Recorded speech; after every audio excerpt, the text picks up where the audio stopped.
Mucha gente está expectante.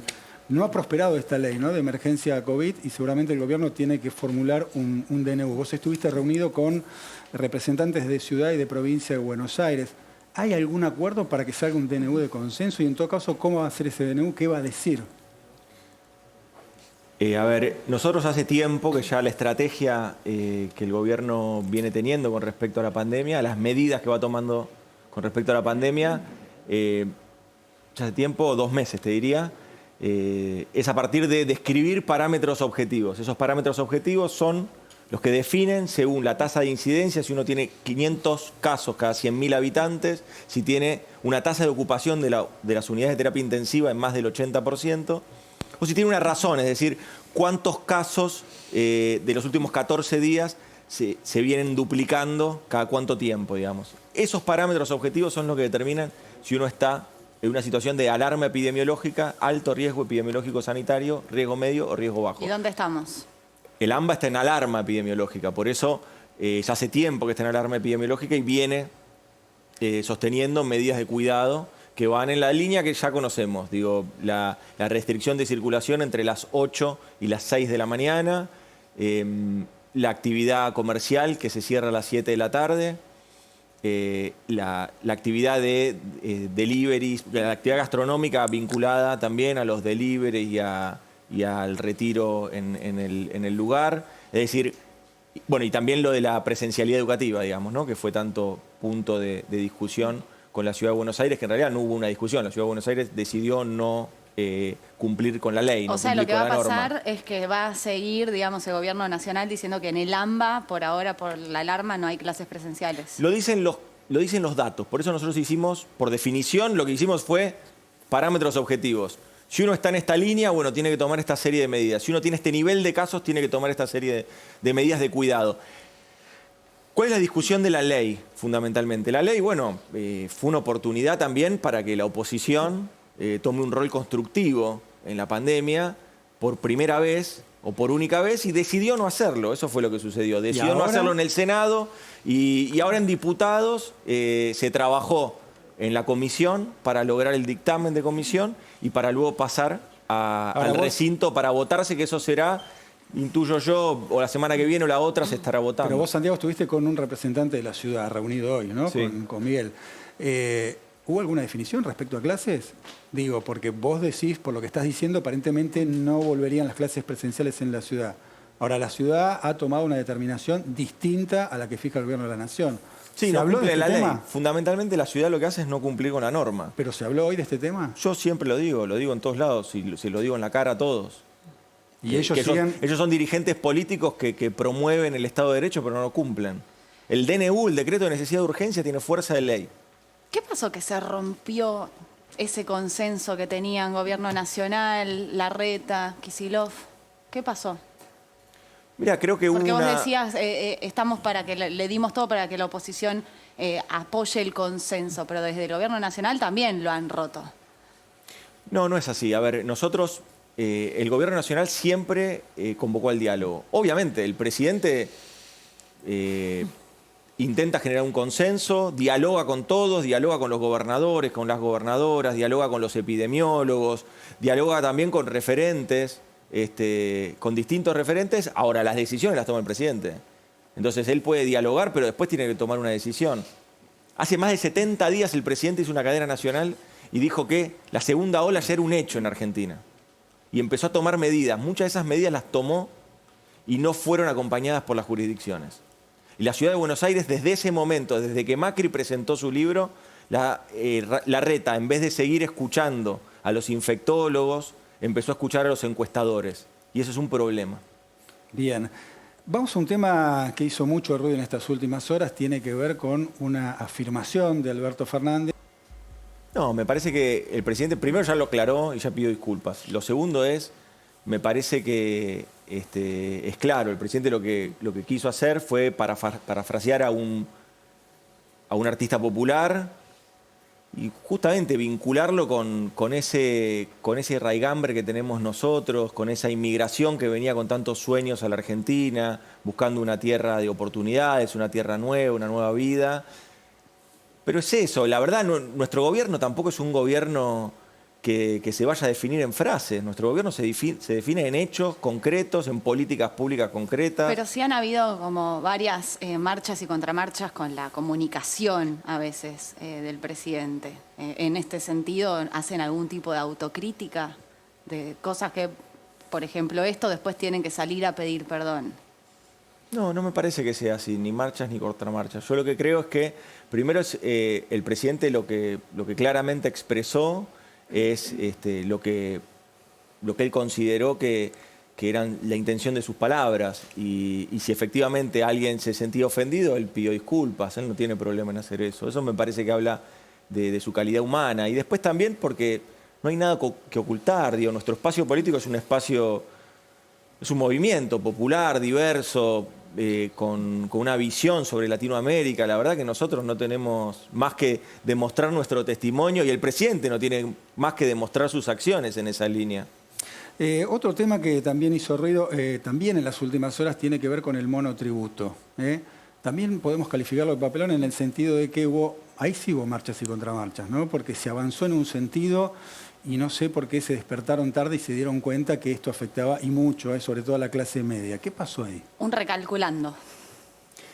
No, a ver, lo que pasó es que todos los años se suben las escalas de monotributo se suben los techos del monotributo para que las escalas, las categorías de monotributo no salten en un proceso como es un proceso de precios o de inflación como el que tenemos nosotros. Entonces, de ese modo se cuida a los monotributistas. Lo que sucedió es que quedó una parte, a partir de que se aprueba la ley, quedó una instancia de pago retroactivo. Y eso es lo que no era aceptable y el presidente enseguida que se dio cuenta que en la aplicación de esa norma iba a haber muchos argentinos y argentinas, monotributistas ellos, que se iban a ver afectados los ingresos de su familia, entonces decidió parar y modificarlo. Pero es eso, a mí me parece que eso es importante. ¿Pero los diputados no se dieron cuenta?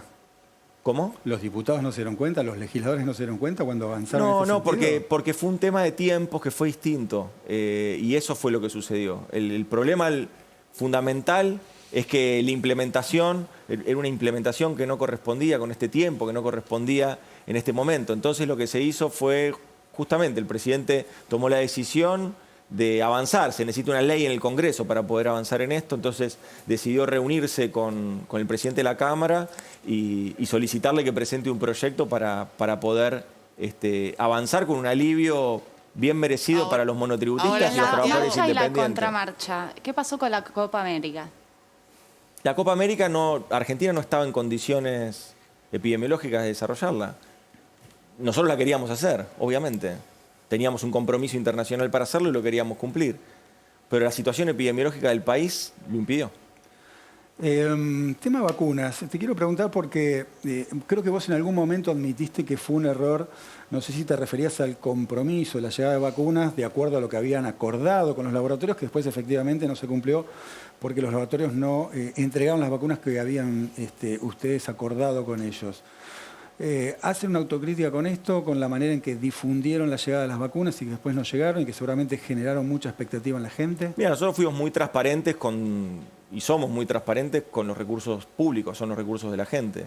Nosotros tenemos en el gobierno mucha responsabilidad a la hora de asignar cada uno de los recursos. Lo que hizo la Argentina fue comprar vacunas durante el año pasado, avanzar en contratos que muchos de ellos hasta incluso encabezó el mismo presidente de la Nación.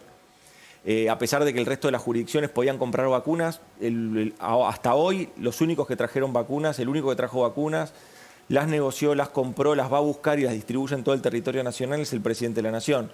Lo que creo es que sí, efectivamente había plazos de entrega que no se cumplieron, lamentablemente. Y esos plazos de entrega que no se cumplieron, bueno, obviamente tensaron una situación que es lógica en pandemia, que es que todos queremos dar vuelta a la página de esta pesadilla. Y la vacuna es esperanza, lo vivimos todos nosotros. Todos nosotros tenemos amigos, familiares que se han vacunado, ya conocemos muchísima gente que se ha vacunado. ¿Por qué? Y porque ya más del 26% de los argentinos ya han tenido al menos una dosis. Entonces ahí, no sé, el 85% de los mayores de 60 años en nuestro país ya se vacunaron. Entonces, efectivamente, nosotros ya conocemos a muchísima gente que ya se está vacunando. ¿Está en la cabeza de ustedes demandar a los laboratorios que no cumplieron los plazos?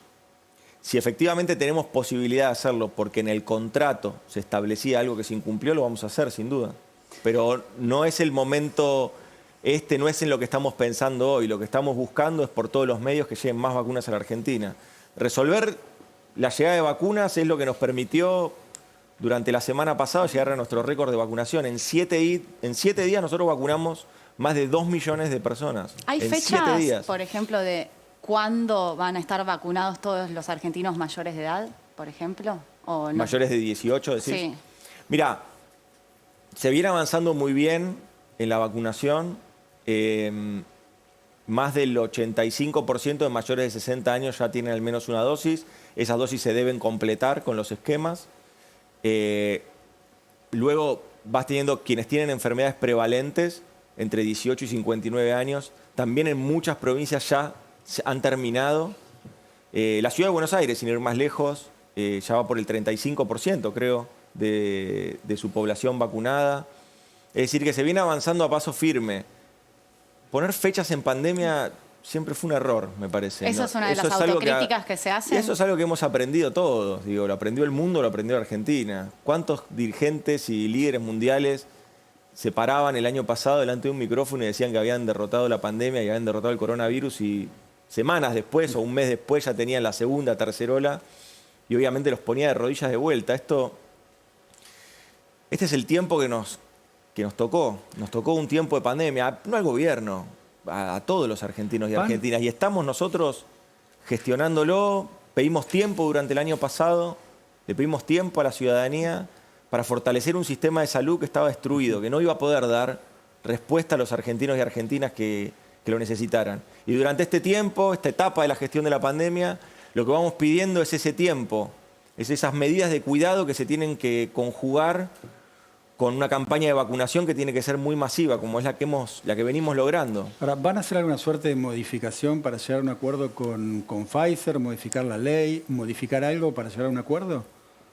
Argentina nunca se fue de ninguna negociación. Fíjate que eso también fue una mentira de la oposición, que quiere hacer política con la pandemia, quiere hacer política con la vacuna. Nosotros le hemos dicho ya más de una vez que hagan política con cualquier cosa, que nos sigan insultando, no hay problema, pero que no hagan política con la pandemia porque asustan a los que ya están asustados, angustian a los que están angustiados. Y eso... ¿Pero van a cambiar la ley? Nosotros lo que planteamos es lo mismo que planteó la empresa, que ya quedó claro.